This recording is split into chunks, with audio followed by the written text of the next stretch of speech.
Fala pessoal, meu nome é Nicolas Fontes, seja bem-vindo ao meu canal, onde eu gosto de dar dicas de programação e também sobre a carreira de dev, seja no Brasil, seja aqui na Irlanda.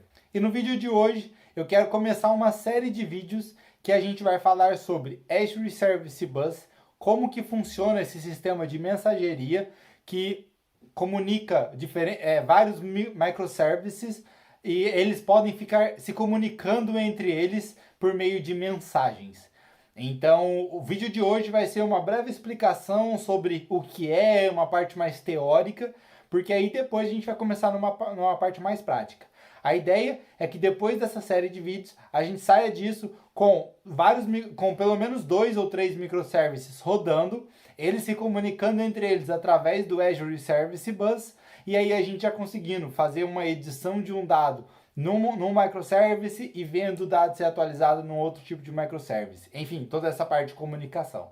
Mas vamos para o meu computador primeiro, que a gente vai mostrar como que funciona, toda a parte teórica, ter um breve overview sobre tudo isso, tá certo? Vamos para lá.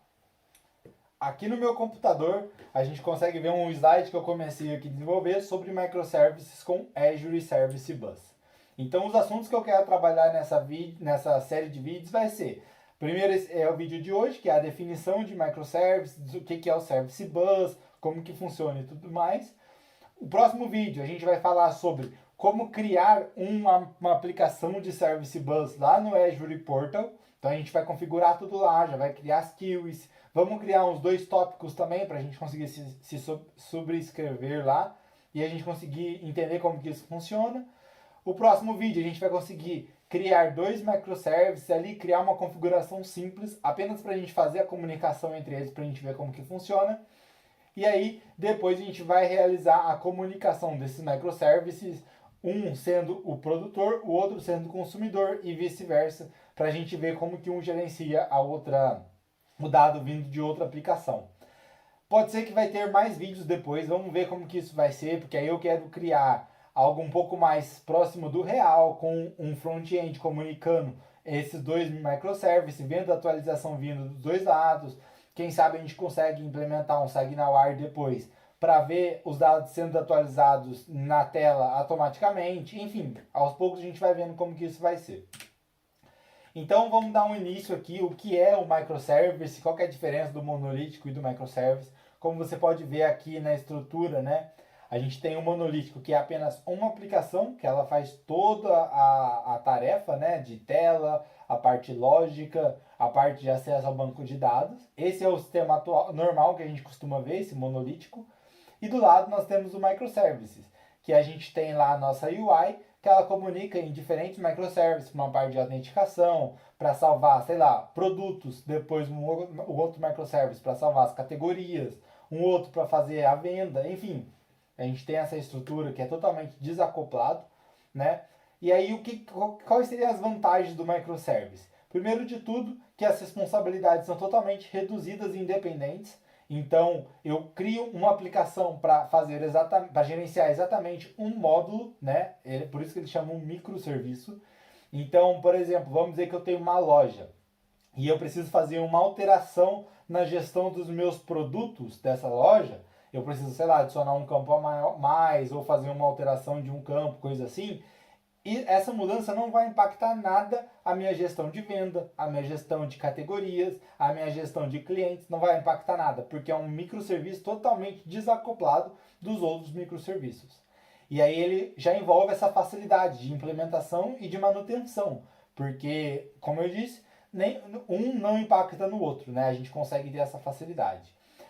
Uma outra vantagem é que a gente consegue trabalhar com tecnologias totalmente diferentes. Então eu posso ter, por exemplo, um microservice aqui rodando em Java, um outro em Node.js, um outro em C Sharp e assim vai. A gente não precisa ter apenas uma tecnologia para todas as camadas, né? Por exemplo, como o monolítico teria que ser, que a gente importaria a DLL de um projeto no outro e aí conseguiria rodar um sistema monolítico.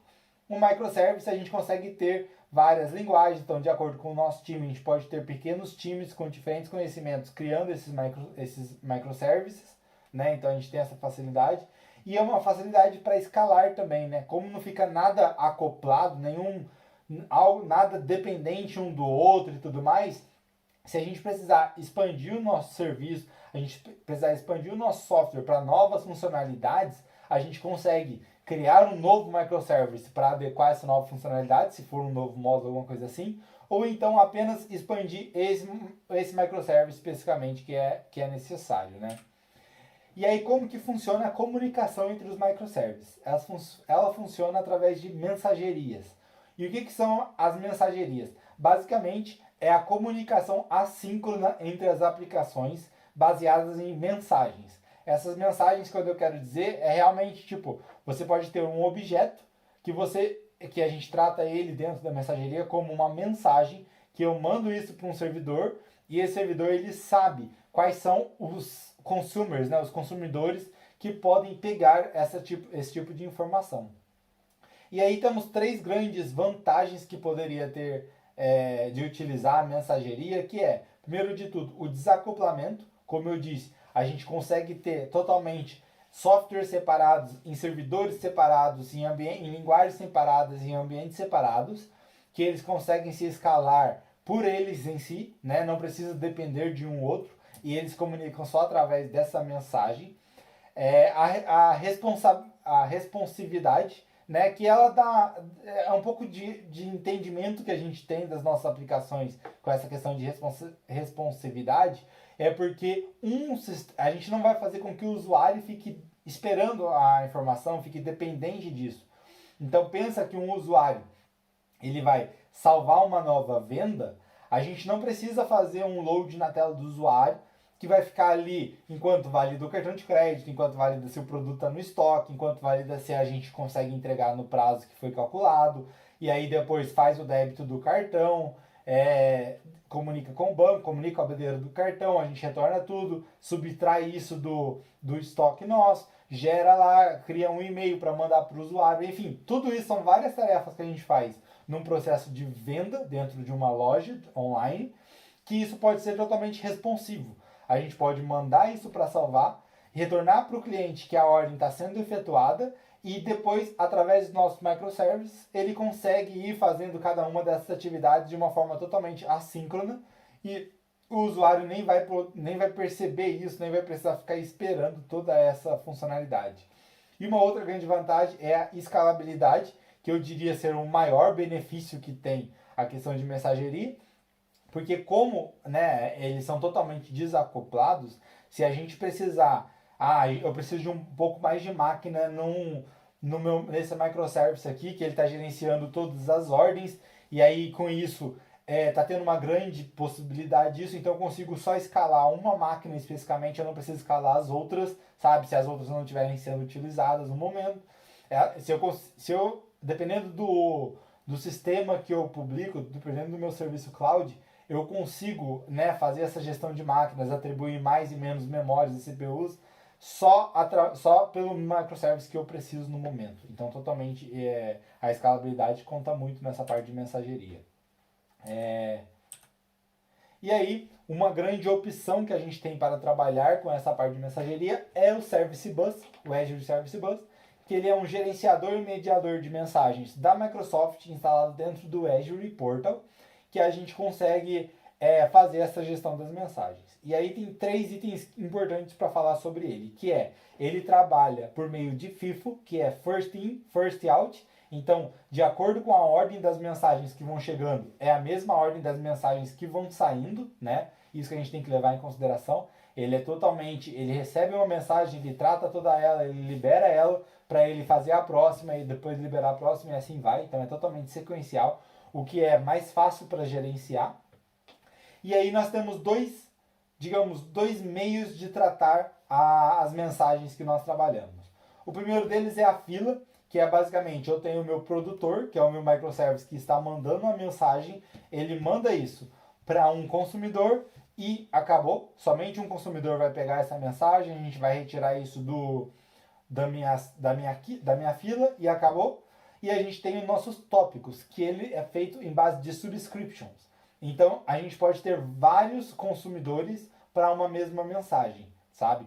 Então, vamos dizer que eu tenho uma venda realizada, eu posso ter o meu microserviço de criar a ordem, eu posso ter o meu microserviço de enviar um e-mail para o cliente, eu posso ter o microserviço de realizar o pagamento lá no banco, o microserviço de retirar o estoque, enfim, vários microserviços que dependem da mensagem que a ordem foi realizada com sucesso. E aí eu posso fazer isso através desses tópicos, né? Você simplesmente realiza uma subscription nessa tópico, vamos dizer, e aí todos esses microservices vão conseguir ler esse tipo de mensagem. E aí, para o processamento de mensagens, a gente tem dois tipos, que é o Pick and Lock e o Receive and Delete. O Pick and Lock basicamente é quando um consumidor pegou a mensagem, essa mensagem ela fica meio que bloqueada, enquanto esse consumidor ele está gerenciando ali tudo que precisa fazer. Depois que ele termina, ele avisa o nosso serviço de mensageria, que é o do Azure, e ele simplesmente joga a mensagem fora porque já realizou o que deveria fazer. Caso demore muito tempo, caso dê um erro nesse consumidor, o Azure não joga a mensagem fora, ela deixa ali em stand-by para que outra mensagem, para que outro serviço ele possa ler isso e fazer, ele meio que pode substituir o que deu erro para fazer alguma outra coisa. Então a gente pode ter meio que um backup ali, um log, que dependendo do erro que der, a gente tem um microserviço que ele pega isso e manda, enfim, tenta mandar em um outro momento, coisas desse tipo. E o Received and Delete, ele basicamente, ele não importa se vai dar certo, se vai dar errado, o que tem que fazer. O consumidor recebe a mensagem e automaticamente o Azure já deleta a mensagem dessa fila. Então isso, logicamente, torna um pouco mais rápido a questão de gerenciar várias requests, porém a gente corre o risco de, por algum motivo, o nosso consumidor perder essa mensagem, ele dá algum tipo de erro, e aí a gente não consegue mais ter essa mensagem para um tipo de backup, né? Ela é meio que perdida. E aí, para finalizar, o que eu queria mostrar para você é as aulas dessa playlist. A gente vai ter as definições da tecnologia utilizada, que é isso que a gente está fazendo hoje. Depois a gente vai fazer para configurar o Azure Service Bus, já na aula 2, ainda essa semana. Depois a gente vai criar os dois microservices totalmente utilizáveis já. A gente vai criar duas APIs e vai criar ali uma pequena estrutura só para ter o microservice, para ficar fácil para a gente adequar o microservice depois. E por último, a gente vai criar e ver essa comunicação acontecendo entre esses microservices. Como eu falei no início, pode ser que depois tenhamos outras funcionalidades, como questão de UI, como questão de SignalR, a gente conseguir ver isso melhor, a gente ter réplicas de banco de dados, trabalhar com banco de dados relacional e não relacional, enfim, a gente pode ter um mundo aí que a gente consiga desenvolver, tá certo? Essa já vai ser a próxima aula, que a gente já vai ver no próximo vídeo. Então eu vou ficando por aqui. Eu espero que você tenha entendido, que você esteja assim querendo descobrir um pouco mais sobre esse mundo de microserviços, de mensageria. Vai ser muito legal essa sequência de aulas que a gente vai poder falar sobre isso. E antes de terminar, siga esse canal, mais uma vez eu posso pedir isso, siga esse canal para mais conteúdos de tecnologias, da carreira de TI, seja na Irlanda, seja no Brasil. Então, te agradeço desde já, vou ficando por aqui e nos vemos no próximo vídeo. Forte abraço!